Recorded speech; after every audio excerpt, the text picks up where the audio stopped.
You're a grinder. You're a grinder. Welcome, ladies and gentlemen, boys and girls, to another episode of the Bright Now podcast. We're recording this on March 30th, noon Eastern time, and I am your host, Dash. And I'm the Mac Miller to my Paul Wall. His slow-ass jab step might make you fall. TJ, how are we doing today, brother, and what are we yapping about? Doing fantastic. It's funny you make that comment about the slow jab, because there was an interview with that. You ever see that kid from Indiana State in the tournament? I forget his name. Big now. kid? Big fella. Yeah. He was making a comment about how like controlling the pace in games, and he's like, it's funny, like most guys think that they're only faster than you by a step. He's like, but I'll really be catching them because they're moving 2 steps faster than me. He's like, that's how I get them. I was like, damn. I was like, that's real. That's fucking. That's beautiful. That's he has real. Some sick ass nicknames. I hope he gets drafted. Somebody give him a chance. Hey, who you taking, him or Zach Randolph on NC State? You mean Zach Edey? Come on, man. No, Zach Randolph. Wait, is there actually the guy that plays like? Yeah, the NC's. Oh, that just plays like Zach Randolph. Tournament, bro. Yeah. No, my bad. I thought you meant. You're not tapped in, bro. I heard Zach Randolph, and I was like, what the fuck are we comparing him to fucking grit and grind Memphis Grizzlies Zach Randolph for? It just didn't click. Anyways, what we got for you guys today, first breaking down the Suns beating the Nuggets. A pretty surprising win if you listened to our podcast last weekend, the way we talked about this season shaping up. And then we turn right around and get beat by 25 by the Thunder. So we're going to be breaking down those 2 games. And then finally, we're going to be going through Dash and I's all NBA teams for this season. Obviously, 8 to 10 games left, depending on what team you're looking at. But for the most part, I think, aside from some people could move up or down, but I think for me personally, my list is pretty set in stone at this point. Yeah. No, I'm excited, and then we got a little flowers and soil action coming at us at the end. So it's going to be fun. But this part is going to be the hard part of the podcast because this part is not fun.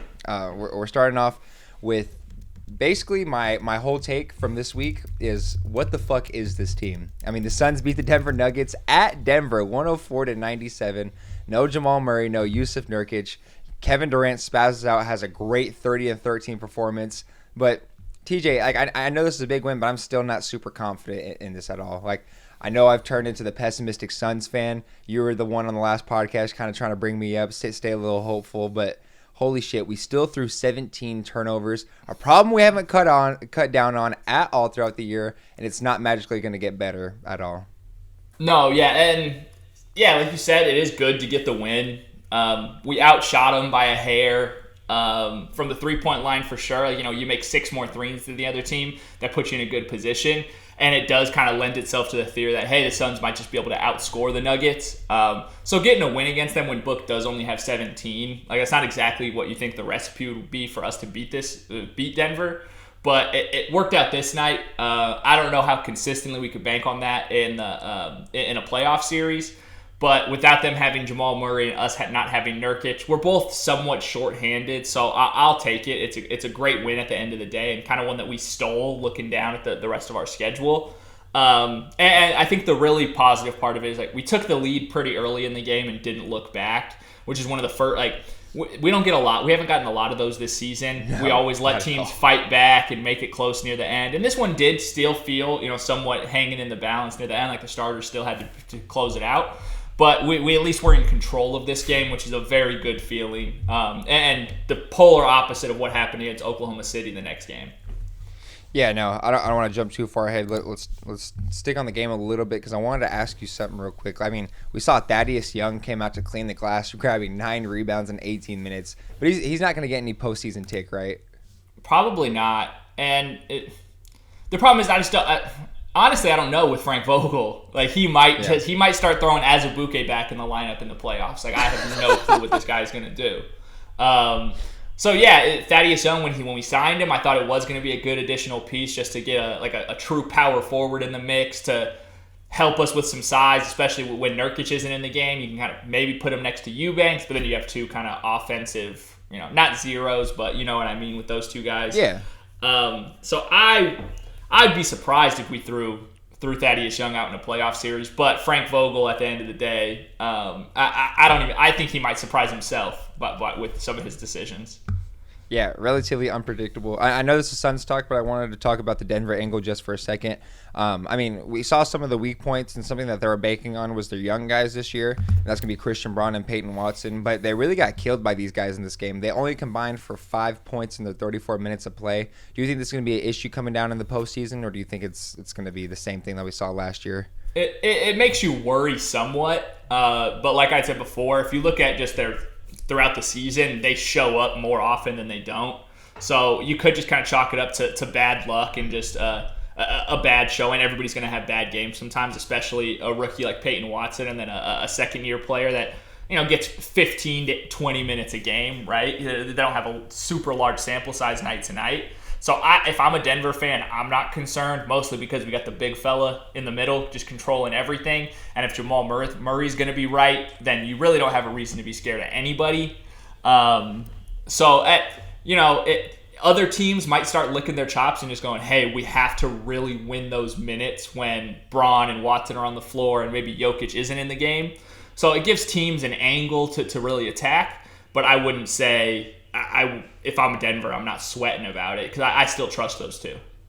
Yeah, no, you're 100% right. And we saw Christian Braun go ahead and ball out last year. I mean, Exactly. He had that one game against the Heat where he just completely took over for like a whole quarter and just pushed the lead to plus 15 or something crazy like that. So I think you're right. I just thought it was something interesting that I noticed looking over the box score. But I think it's okay if we wrap up here on the Denver game unless you had anything else to add. No, I've just been thinking about the Thunder game.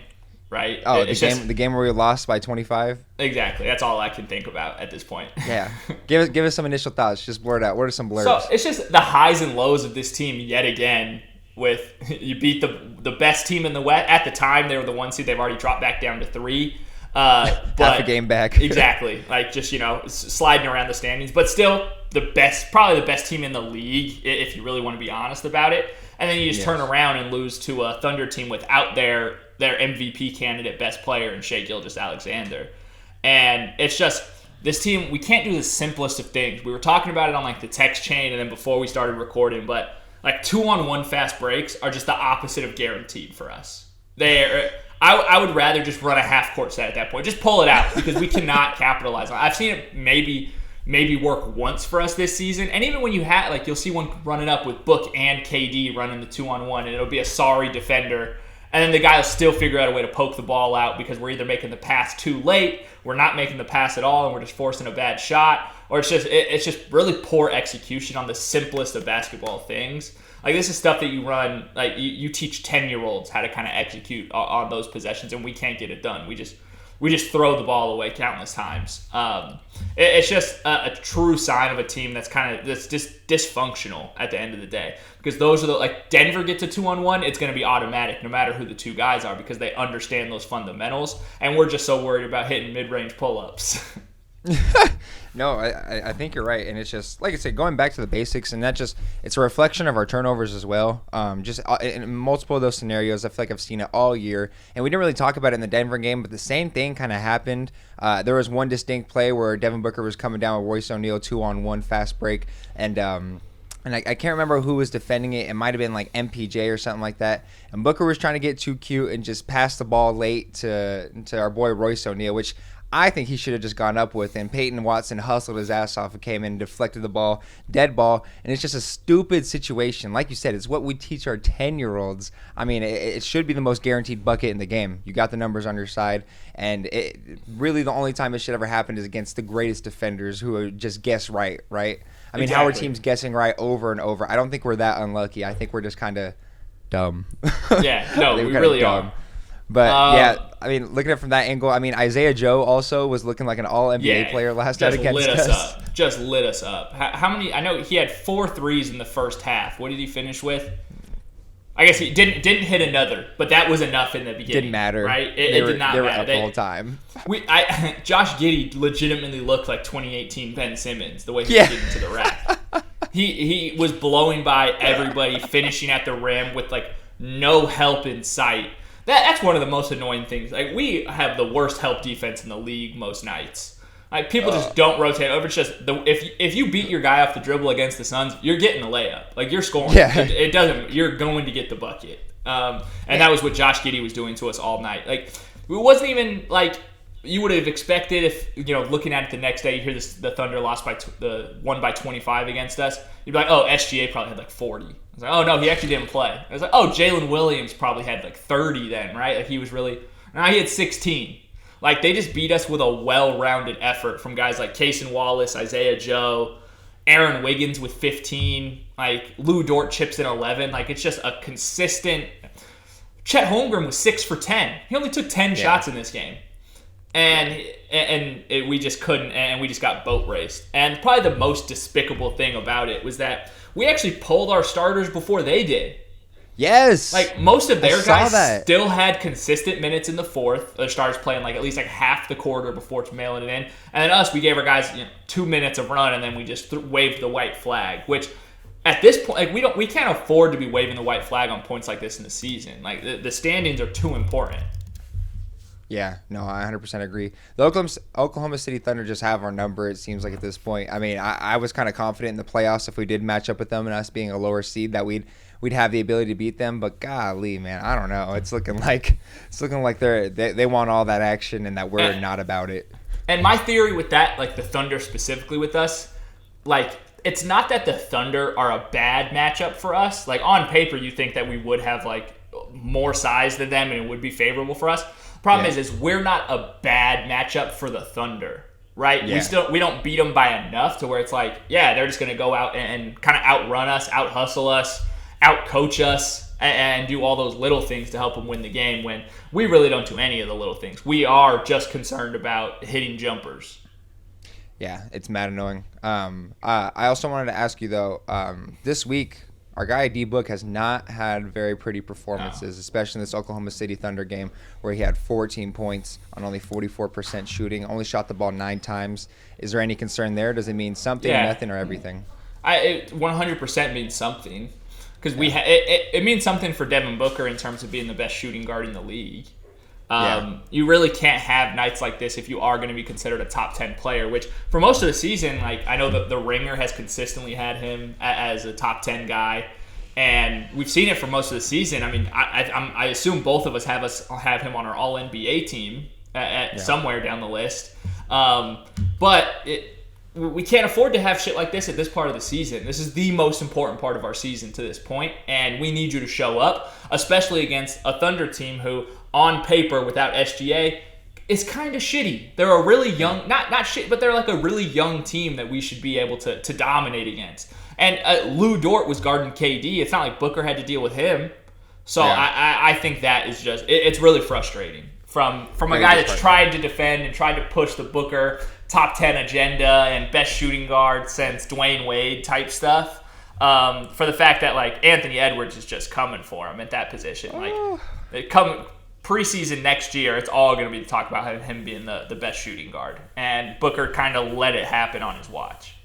That's what I'm saying. So I need some pissed offness from him, some Chris Christopherson, Pistofferson type beat over here for him. No, I 100% agree with you. Just real quick, 2 minutes going over our league-wide news. I know we didn't really talk about it before. I have one more thing. I have one good analogy for what I think this Suns team is. It's like, have you ever seen those movies, The Expendables? Yeah. So where they take all the old action stars and just fling them all together, and then it's a real shit movie. Like it's just like a bad, but the fight scenes and the action sequences are awesome and badass. That's us when we do have some of those crazy plays where we're hitting fall-away jumpers and just everything looks beautiful. But the whole rest of the time is we are just a really shitty action movie. All the little things are what we suck at. We're good at like the really exciting stuff. It's just when it comes to 2-on-1 fast breaks or passing to a guy on a backdoor cut, like we just lose all sense of basketball. Yeah, 100%. I think you're right. God, those Expendable movies were kind of dog shit. I liked them as a kid, though. I like the first one. I was like, I watched the third one like 2 months ago, and it's bad. I didn't even finish it. I was like, yeah, bro, I gotta bounce. I can't do it. Said I'm good. Yeah, that's hilarious. But let's go over some league-wide news just real quick because we had some kind of crazy things happen in this past little stretch. Last night, Jalen Brunson lost the game after scoring 61 points, being 1 point shy of Carmelo Anthony's record with the New York Knicks, and he lost to a 40-20 Victor Wembanyama. I mean, holy shit, TJ. You know I've been preaching this propaganda since day one with Wemby. And any initial thoughts there? How crazy of a performance that is? I mean, that's the first time a rookie's done that since Shaquille O'Neal did. I mean, kind of almost got a triple-double too. Had quite a few assists. Any thoughts? That's stepping on my toes for Flowers a little bit. I was going to be talking about Wemby for a little bit. I know we've given him plenty of flowers all year, but that game is fucking ludicrous. And it's like, you've seen those memes, right? Where it'll be like, somebody will post somebody's stat line, like, oh, Jason Tatum had 36 assists and 8 rebounds tonight. And it'll like slide over, it'll be like half of Luka, and it'll be like, if Luka did this, his averages would go down. Yeah, his averages go down, So they did one with Wemby's stat line, and then you swipe over to Luka's face, and it's like, nah, actually that is pretty fucking insane. I can't even...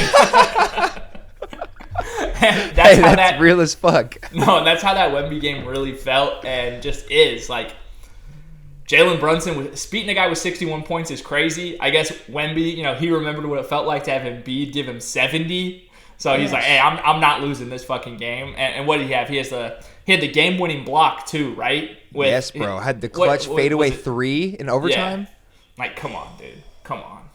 He's here. He's here. That's disgusting. He's here to stay. And then last thing, like I said, we can just hurry up and go over it. But Draymond Green gets his 4th ejection, the most he's had in a season in his entire career, which is fucking hilarious considering he's missed like 20 games due to suspension. We saw Steph Curry looking extremely frustrated. Any initial thoughts there? Or was it just same old Draymond team's ass? Steph was damn near like teary-eyed about it. Yes, he was bro. like, furious. Because they're in the same position as the Suns, where it's like, we're mad that we aren't showing up. Like, he's like, dude, you're literally not going to be available to play. And so much of Steph's offense, like, and Draymond makes so many things easier for Steph just because of their chemistry and the screening and just like the understanding of where he's going to be at all times. And so it really just hamstrings that Warriors team. They still ended up getting the win, right? But they did. I do think, like, it's definitely just a pisser. At least it's not a suspension, right? Yeah. So, take it for what it's worth. But yeah, Steph, there's definitely trouble in paradise in Golden State. And I wouldn't bet on them to win a play-in game. Absolutely. And speaking on betting, this is the last thing for league-wide news. Michael Porter Jr.'s brother gets caught for gambling. He went under, told everybody that he was going to go under on his 3-pointers made, I believe, in points and rebounds. It was a lot. It was across like basically all his stats. It's sketchy. Yeah, how fucking stupid can you be? I mean, this guy had just sacrificed. I think his contract currently is like $480,000 a year. He's got a 2-way contract going on. And instead of betting on himself in a positive way of just trying to hoop and maybe getting another contract to get $2 million or $3 million, however it needs to be, this motherfucker's trying to win $20,000. Are you serious? Yeah, no, that's crazy. Oh my god! And especially because it was just games where he ended up like he just kind of took a bogus injury and like checked out of the game kind of early. So eye injury and then illness. Definitely sketchy. He's probably going to be banned from the league. They have to. You think that's a good thing? Yeah, they have to make an example out of him to prove that we can't let this stuff happen. I am a little annoyed with people's coverage about how this, along with the Ohtani thing, about how, and I do agree, gambling, since it's been legalized, has been shoved down people's faces. I don't like ESPN having a sports book and putting it everywhere. I do think it should be like cigarettes where you can't advertise it. If people want to gamble, they're going to be able to go find it no matter what. They could before. Like we had Hold on, gambling. let me cut you off. Are you serious? You don't want to promote cigarettes? They look cool as fuck, bro. Yeah, that's like Uncut Gems with Adam Sandler made gambling look really cool, didn't it? It That did. was great. It did. No, that should be a mandatory thing to watch before you start gambling. Before you open a DraftKings account, you should have to watch that entire movie. From start to finish. Yeah, you gotta finish it. Yeah.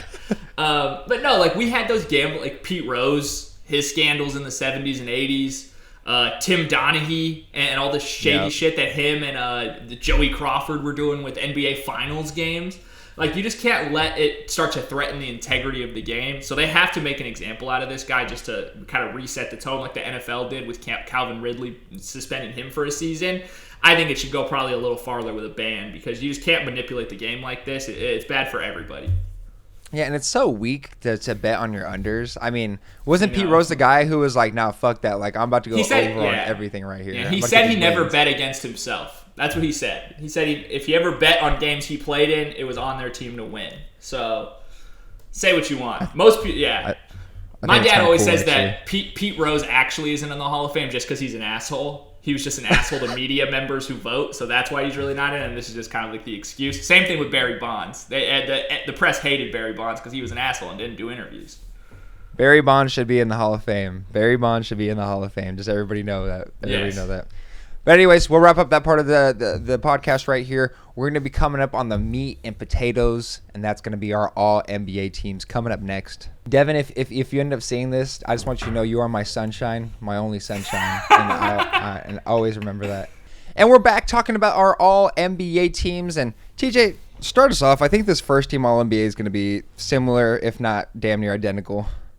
Yeah, I definitely think so too. And oddly enough, it does just fit the guard, forward, center format from past years. I know on the rest of the teams, I followed the new rules, but here I think it's pretty clear. It's got to be SGA, Luka, Giannis, Kevin Durant, and Nikola Jokic.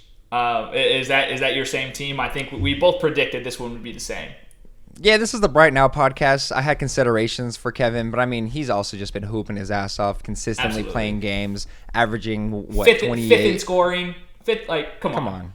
It just makes sense. 1 + 1 = 2. Kevin Durant deserves that spot right there, and he's been playing pretty damn good defense in the half court. So I mean, I personally feel good about putting him here. If you want to make an argument for two other players, I'll listen. But that's just personally where I have them. I don't think we really have to spend too much time on it because all these guys are damn near MVP candidates. I mean, from start to finish.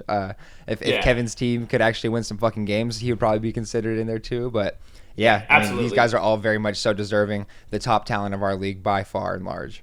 Yeah, and with KD specifically, like we've just seen him day in and day out just contribute. He has had some slow games, but for the majority of the time, like he is just hooping his ass off, being really efficient, shooting 53, 42, 85. Like he's just been absolutely balling.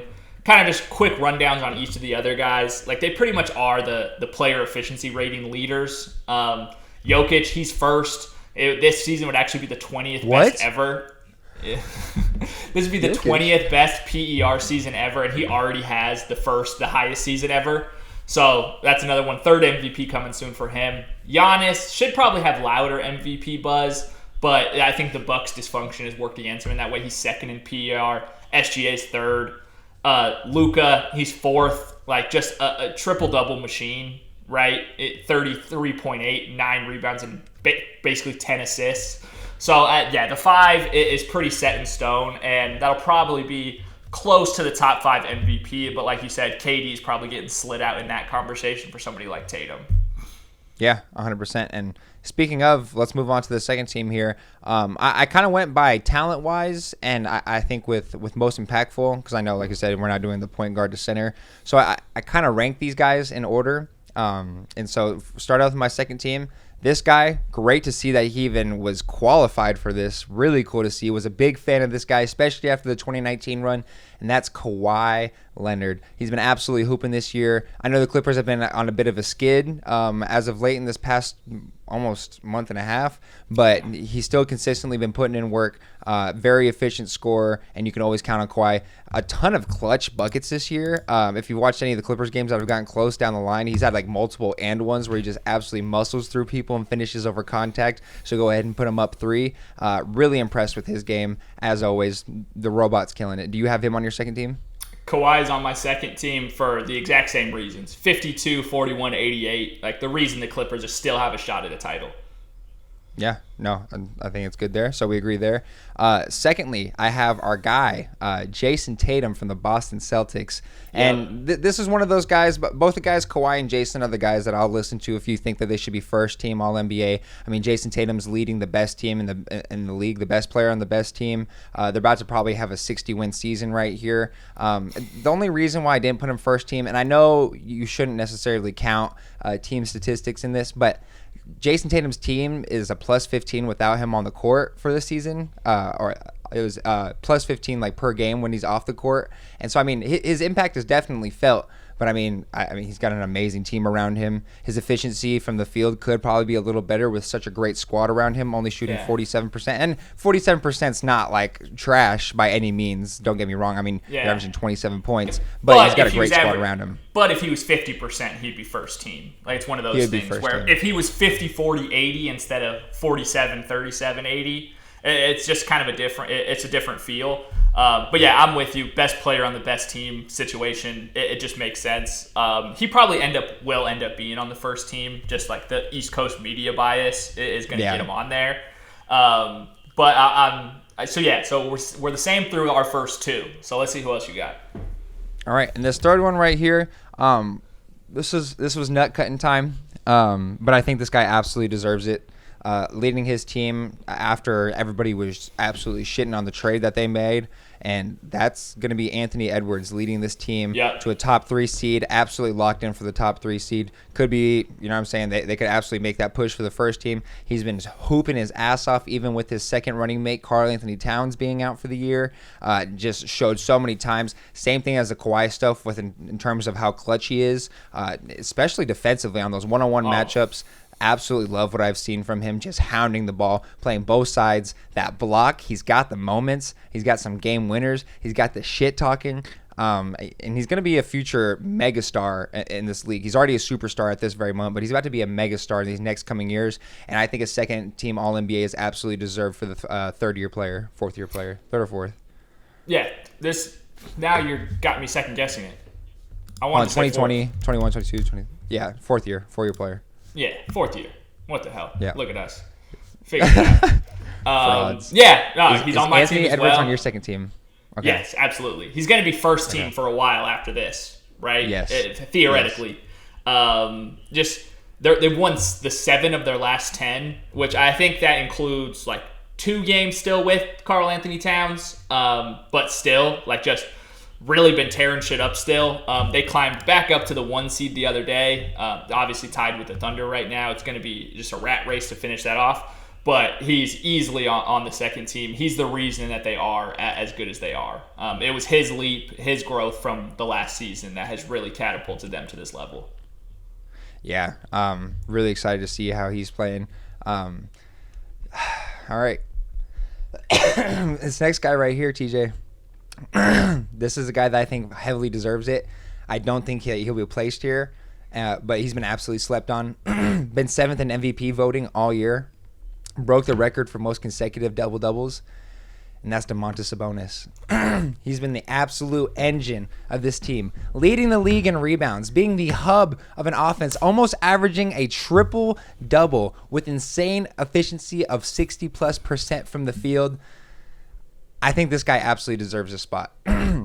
This Sacramento Kings team has been an absolute joke for the past couple years, and last time I checked, they haven't made the playoffs since they got Domantas Sabonis. I mean, I love me some De'Aaron Fox, but that trade piece to get Sabonis was absolutely the thing that pushed him over the edge in order to make that postseason appearance. Looks like you don't fully agree with this. Any words on him? Is he even on your third? Is he on the list?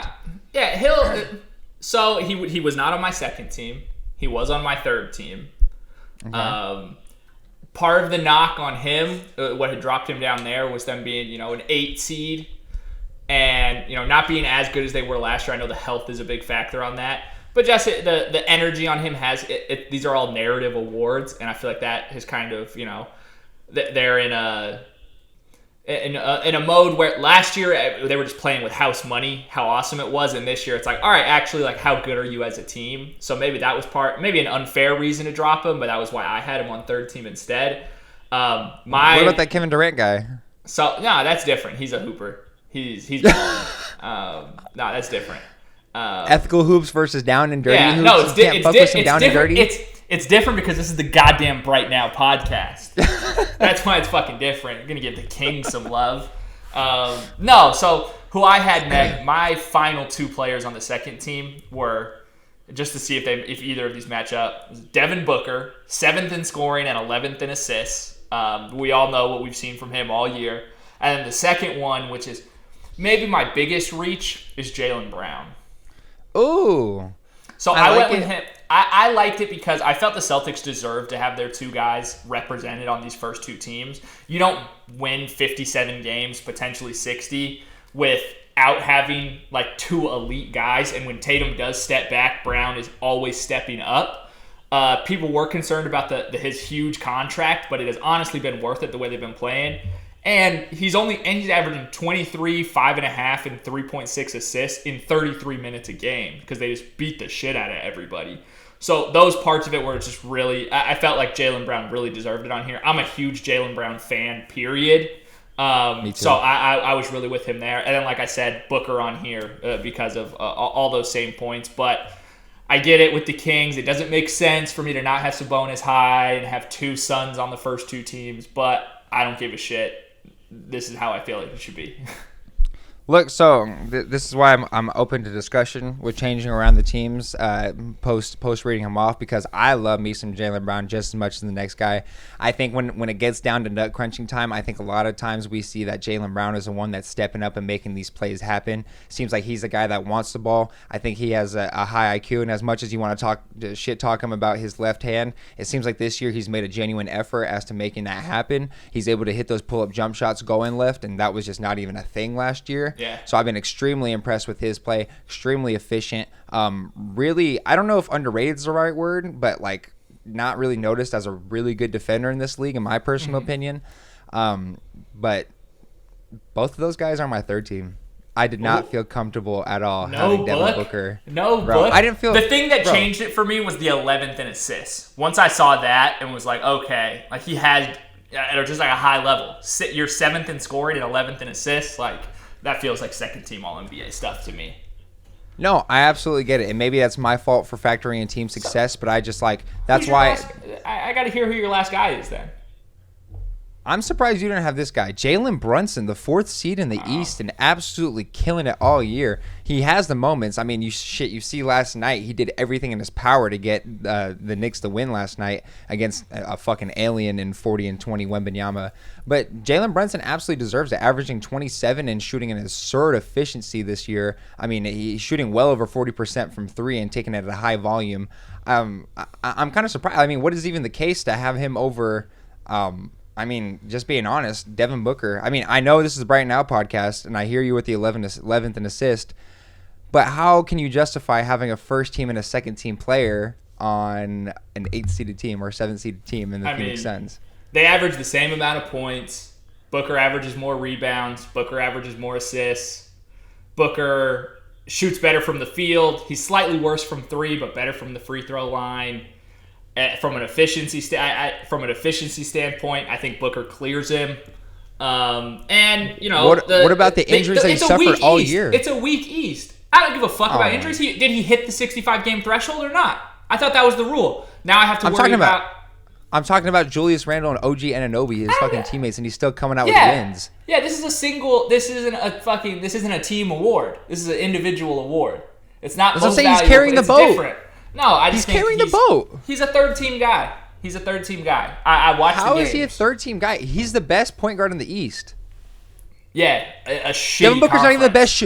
Devin Booker's not even the best shooting guard in the West anymore. Why are you making me do this? Why are you making me do this? You're making yourself do this. Don't domestic violence my ass with this. You just can't handle me at my best. You don't deserve me at my, you know what I mean. Don't give me none of that.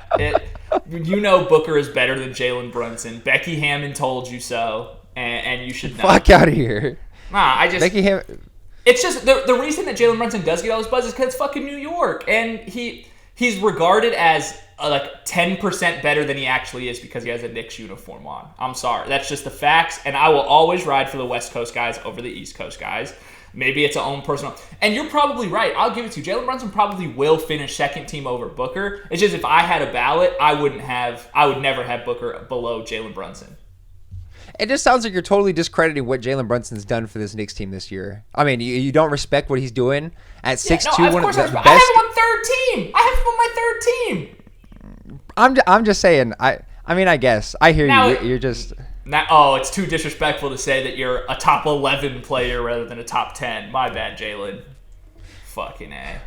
Whatever, bro. You have a first team and second You're just team biased player. to fucking podcasters. You just want to get more podcasters on the fucking. That's you love NBA player podcasts. Fuck you. No, I don't even watch their goddamn podcast. I just love the Knicks. I'll be honest with you. I really love the Knicks, and they got me tuning in. That's they the got me tuning into a lot of that's games the 'cause of him. medium. That's the fucking mainstream media fucking corrupting your brain as a youth. The woke mind virus got me. Is that what you're saying? Oh, New York's the mecca of basketball. Why haven't y'all won shit then? Why haven't y'all won shit? Y'all haven't won Don't shit disrespect since Walt Frazier. the last time disrespect they won Walt a Frazier. championship. It was in black and white, brother. Come on. And I love Walt Frazier. Don't get me, but you can't be the mecca of basketball. You just can't. He said we were still in Vietnam when we won. Exactly. Yeah, it's ridiculous. Now I'm getting too upset about Jalen fucking. And I like Jalen Brunson. I like him not as much as the next guy. Probably a little less than the next guy. But he's gonna be second team because of the East Coast media bias. But Devin Booker is a superior player and has shown it this year. Okay. All right. Well. All right. So we got those two differences. I'll just hit on the guys that you've already revealed that are going to be in my third team that you talked about. Jaylen Brown, already loved what you said. Like I said, underrated defender, extremely efficient, got the clutch time numbers. Devin Booker, I feel like an asshole now. Like I feel kind of nasty for You arguing are. against You Devin Booker. should. You should feel bad. You should repent. You should fucking repent. It's Easter tomorrow. Go to your I don't even know what they call him. Your rabbi. That's Jewish. God damn it. I don't even know what I'm talking about. Said restart. Yeah, go to your pastor, whatever you want to call him. Devin, if you end up seeing this, I just want you to know you are my sunshine, my only sunshine, and always remember that.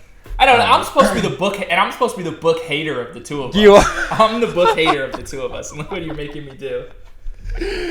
Oh God! All right. Going to this third team All NBA, as it's already been revealed, I have Jaylen Brown and Devin Booker on here. So TJ, hit me with your first two. So I had Sabonis and Brunson on here. Okay. Okay. Cool. Of my remaining three, let me start. Hit me with the first one. Let me start with. I want to argue about him last. First one I want to say Damian Lillard. I have Damian Lillard on my third team All NBA. He's 24 points. Not make the list. 4.4 rebounds, 7.1 assists, which is 10th in assists for Damian Lillard, which is really impressive. The fourth most assists that he's had in any season of his career. Don't let Bill Simmons trick you, I guess is the messaging on Dame.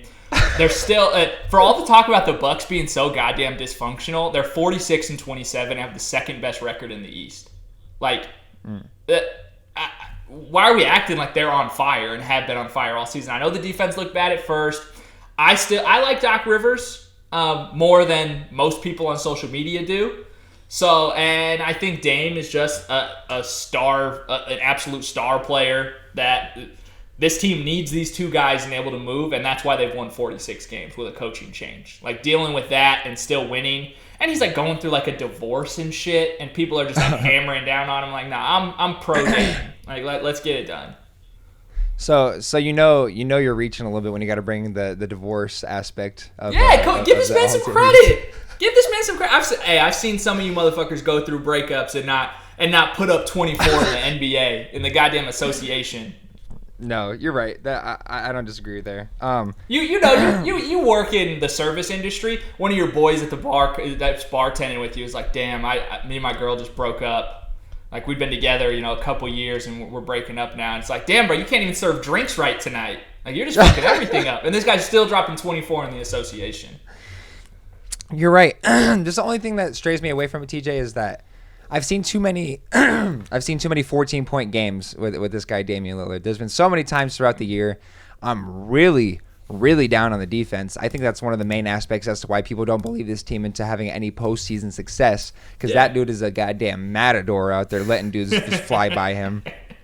I completely left him off my list, and I really like Dame in Portland. I was one of those guys that was defending him when people were making fun of him for saying that don't run from the grind type shit. Yeah. But I don't know. I just don't love what I see. Like I said, I think they've only lost like 3 games when he's dropped over 30, and Damian Lillard was consistently dropping 30 over there. And I know he's playing a new system. I know he's playing with Giannis Antetokounmpo. But it's just when he shows up, that team is going to win games. And they still cannot figure it out. I mean, you got Giannis Antetokounmpo on your team, and you can't figure out how to use the pick and roll over and over. And I hear you. I hear you with the team record. And I do got faith in them. I do got some stock into them winning the championship all this year. But I would just like to see more from him. The three-point percentage is down career-wise. He's still shooting amazing on pull-up threes, which is hilarious as shit. Like, that's just when the ball's in his hands, he knows how to make shit happen. But I really had to leave him off for the defensive aspect of the ball, and I think being with a guy like Giannis, it makes things a lot easier. The Bucks are going to go to the finals. You think so? I think so. I'm not opposed to that idea at all. I personally have I think the Chicago Bulls are going to win the play-in and make it throughout and make it to the finals this year. So I think I'm fucking with you, but DeMar DeRozan, let's go. I do got stock in the Bucks going to the finals as well. Probably a little more in the Celtics, but definitely comparable. But moving on to my next third team guy, I wonder if you got him on the list. It's LeBron James. I mean, okay, that was the guy. I wanted to save him for last. I'm with you though. You're with him though? Okay. Yeah, I have him on mine. Even though this team has been pretty shit all year, it's a hair, right? It's very slight, but. That means we're gonna have some disagreements coming down. Oh, I already know who it is. I'm excited, but I've really been impressed with what LeBron's been able to do this year. He's been able to stay healthy in his old ass age, coming in his twilight years. And his twilight years consist of still 25 points. What is it? 7 and 7 still? 7 and 8. 8 assists. 7 and 8. Yep. 7 and 8 assists. Absolutely killing it. We all knew, even since like 2018, that once he was declining in his physicals, that his assist rate was probably going to go up because he was just going to more rely on his IQ and his ability to get the ball off. But I mean, he still had a bunch of clutch moments this year. He still had moments, just period. Unfortunately, his team is going to be stuck in that 9th seed position. But I mean, Le Pookie Bear, you deserve this third All NBA team. I'll be honest. Yeah. I thought it was on it. Weirdly enough, it was between LeBron or AD for me. Yeah, I think even though the Lakers team, like those two guys are just really good, and like there's nobody else really like on the Pelicans that you'd throw in. I wouldn't have Kyrie at this level for this season. I had Zion an honorable mention. No, yeah, but that's what I mean. Where it's like you just don't feel good because the first half of his season was so bad. Like if it was just since January, he probably would be a shoo-in. He could be even second team. But you have to look at the whole thing.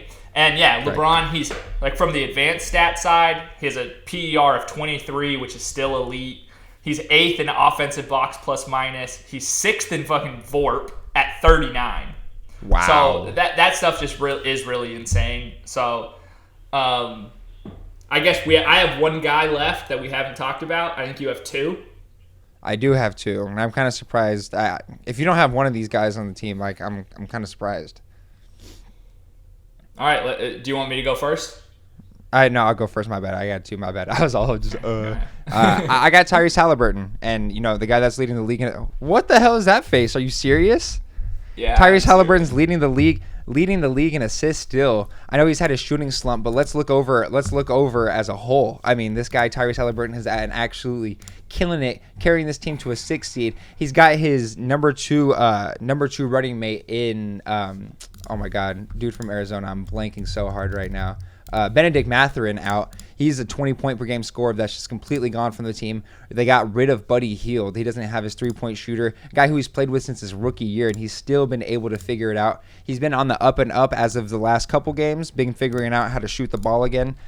Even post his injury, playing through it. He knows his team needs him, and he's keeping him out of that play-in region, and I think he absolutely deserves it. That's my guy.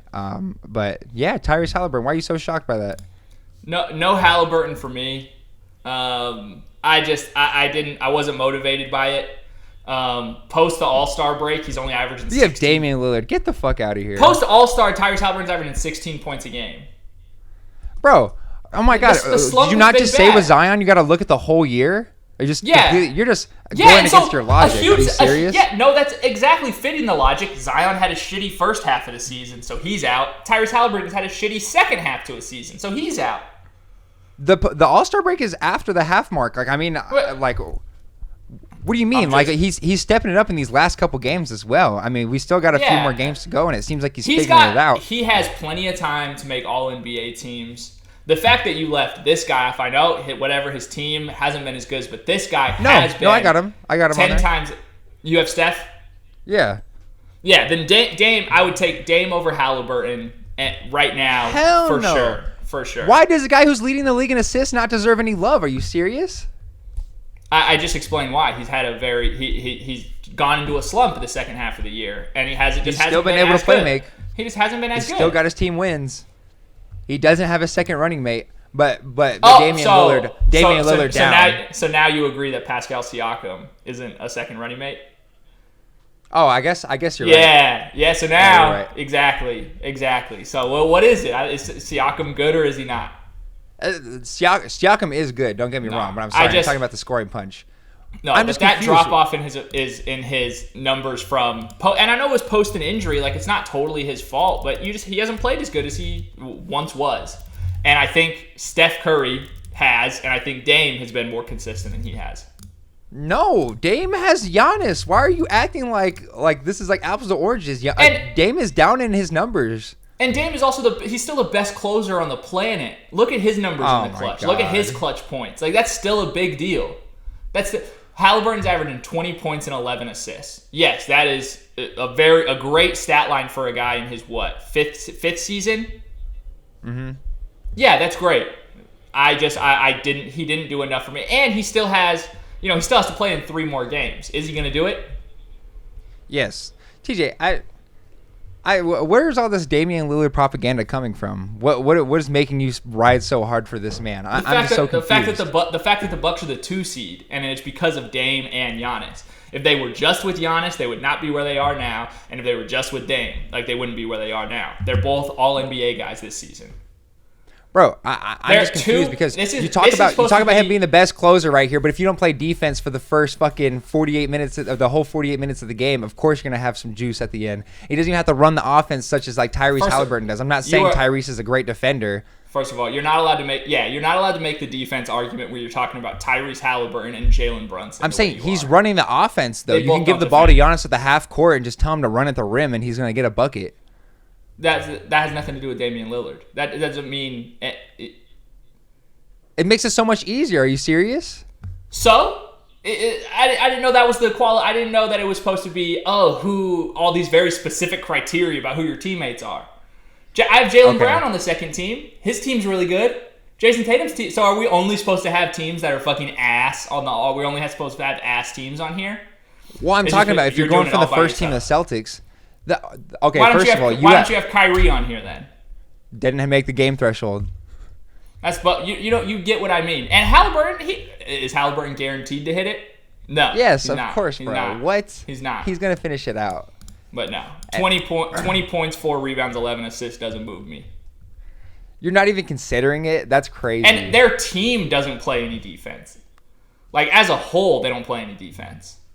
So it's a structure thing. So how is that not in favor for Tyrese? That's a structure thing. You think Rick Carlisle is like, he's the one telling him how to play this way? Are you serious? That's not good. I'm just saying he's a worse defender than Dame probably. Probably. I don't know. Dame's pretty fucking bad, bro. I don't know. It's pretty similar. But anyway, that's our all NBA teams. Can you run it down real quick one more time, TJ? Yeah. So going up, my first team with same first teams. SGA, Luka, Giannis, KD, Jokic. Second team, Tatum, Brown, Ant, Booker, Kawhi. Third, Dame, LeBron, Brunson, Sabonis, Curry. Okay, yep. I like it. Same thing, same first team, second team, Kawhi, JT, Ant, DeMontis Sabonis, Jalen Brunson, and third team, LeBron, Brown, Halliburton, Booker, and Curry. That was fun right there. We haven't had like a real argument like that. No, we haven't. I like that. Okay. Well, we're going to finish it up real quick with some flowers and soil coming up at you next. Going to the zoo today, bro? You support animals getting fucking locked up? And we're back talking about our favorite segment here. TJ, what's more important, the flower or the soil that grows it? Benny the Butcher, shout out. Last album, kind of ass, but still love you, Benny. Stop it. No, that shit was not ass. Go fuck yourself. That shit was not ass. I even talked... Bro, he got washed by Wayne. I mean, and that's a common theme with anybody who does features with Lil Wayne. But that hook was awful. I'm sorry. But shout out Kevin Durant and Devin Booker. Shout out in that song. I love that. What does he say? Got my shooters like what does he say? Snipers be like Kevin Durant. Shooters be like Devin Booker. So hard. But first, for my flowers guy, this is a guy who's dealt with some turmoil since about 2017. Been team hopping a little bit. A lot of controversies around his name, whether it be around some medical stuff, whether it be around some religious views that he might have. And that guy's Kyrie Irving.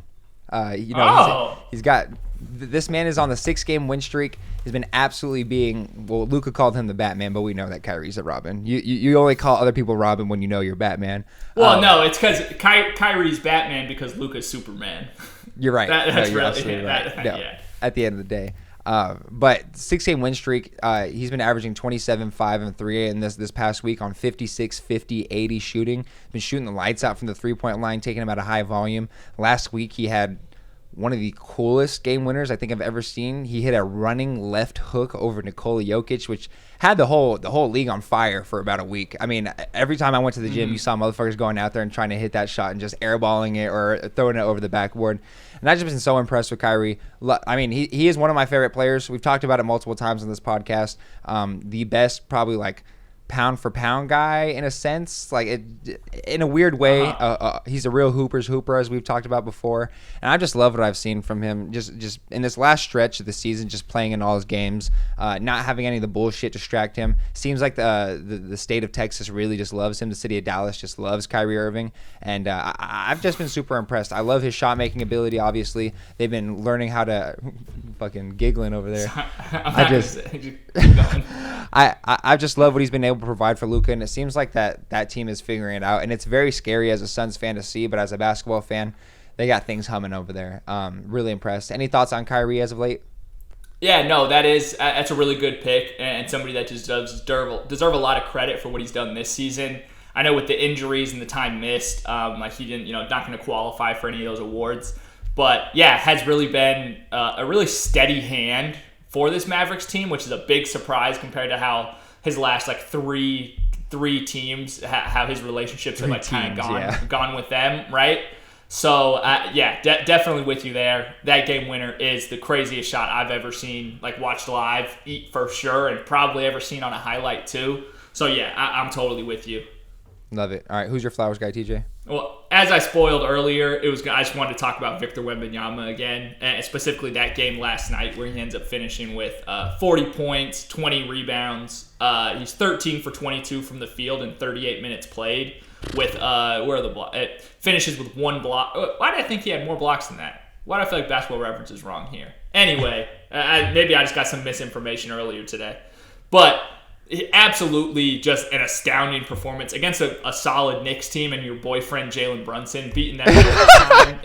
Apparently Jalen Brunson is the best thing since sliced bread, so it really is even that much more impressive that Victor's able to get the win against him.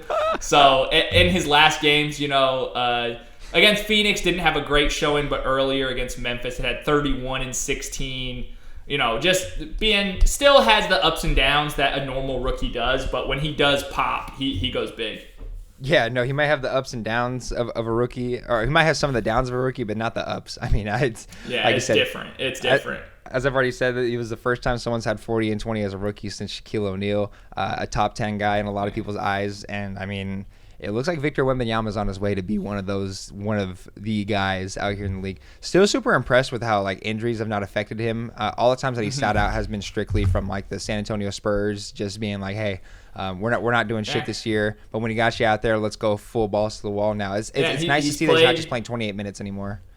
Yeah, he's played 65 games too officially, so he'll got to be first team all defense, right? That's kind of ridiculous if he's not. He's way too impactful on that end. Yes. How many times have we seen highlights where people, every time I watch the Suns play against Wemby, I mean, you see guys drive to the paint and just especially Bradley Beal. He's already the king of just dribbling through the paint and just going all the way out again. But that motherfucker was really just I don't like how that looks in there. Yeah. Because I love that. 4.6 stocks per game. You got to be all defense. He has to be all defense. Yeah, and if he gets a few Defensive Player of the Year votes, I definitely understand. I probably wouldn't have him this year. I respect what Wemby said about, Rudy Gobert, this is going to be his last year getting it. And I think he's right. I do think Rudy Gobert deserves it this time around, just with them being the number one defense, like from start to finish of the season. Nobody even fucking with the Timberwolves in that aspect. But yeah, great pick, TJ. I really like it. Next up for my Soil guy, I kind of cheated here. I promised the Dallas Mavericks weren't the only team I watched this past week, but I do have another Maverick, and it's just this 6-game win streak is really just influencing my opinion on this team. I had some doubts definitely coming into the season. I think me and you might have had them in the play-in, even like in that 8th or 9th seed, just because we had faith in fucking the Warriors and Lakers like actually stepping up, but they're getting old or whatever. But I got Derek Lively. I've been really impressed with this rookie. He's averaging only 7 points this time around, but 8 rebounds and a block on 70% from the field. I wanted to pick our guy Gafford because I know he had that little streak of having the most field goals made in a row. But Derek Lively has kind of stepped it up as Gafford has finally cooled down on his excellent shooting streak. Lively had him multiple times where he's just coming out there and grabbing offensive rebounds to restart possessions, get Luka or Kyrie back the ball, and just comfortable setting screens and rolling hard to the rim and getting easy buckets. There's a loose ball, I think, against I can't remember who it was, but he had like a really nice loose ball that he goes for, and with a guy being 6'11" and like 6'11" or 7 foot and being like 240 pounds of muscle, it's just really cool to see guys like that going hard for the team, especially as a rookie, earning your minutes out there. And I think he's gonna be a big piece for this team coming in the future, and this is exactly who they needed in terms of their future success. I mean, I'm sorry, Dwight Powell was not going to be fucking helping them go to the Western Conference Finals. Love you, Dwight. Great college player, but yeah, not NBA Conference Finals worthy guy. Yeah, no, I'm with you with Derek Lively. They lucked out snagging him in the draft. He really is the perfect fit for Luka specifically, just a big rim running, lob catching guy. And you remember how they got him, right? Definitely deserving. Remember they missed the playoffs last year? They intentionally set their guys because they didn't even care about going into the playoffs. Really interesting thing, and it looks like this was actually a decision that everybody was hating on at first that could really live up to being amazing potential. Yeah, definitely.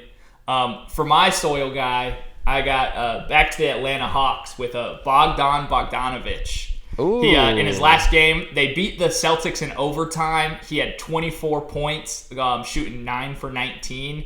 In their 4-game win streak right now, he had 12, 22, 16, and 24. And when he did have 12 points, he was 5 for 10 from the field. So still like just a solid night overall. Yeah. In a huge blowout win.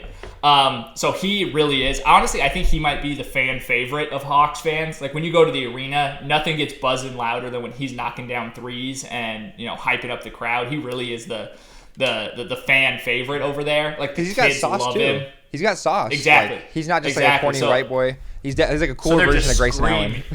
They're just screaming bogey, like all that's just going nuts for him. So that's why I went with Bogdan Bogdanovic. I know the Hawks aren't going to be making any noise this year, but really love the piece that he is, and a lot of teams would want this guy. 100%. And as much as I've shitted on Trae Young this year, I really like that team. I really like the pieces on that team. I love Bogey a lot. I think that Jalen Johnson is really fucking good on that team as well. DeJounte Murray is a hooper too. I really like that pick. And like I said, the wins against Boston, that's huge. That 30-point blowout was, I mean, I don't know if it means a lot, but it kind of means something, it seems like. Who knows at the end of the day, though.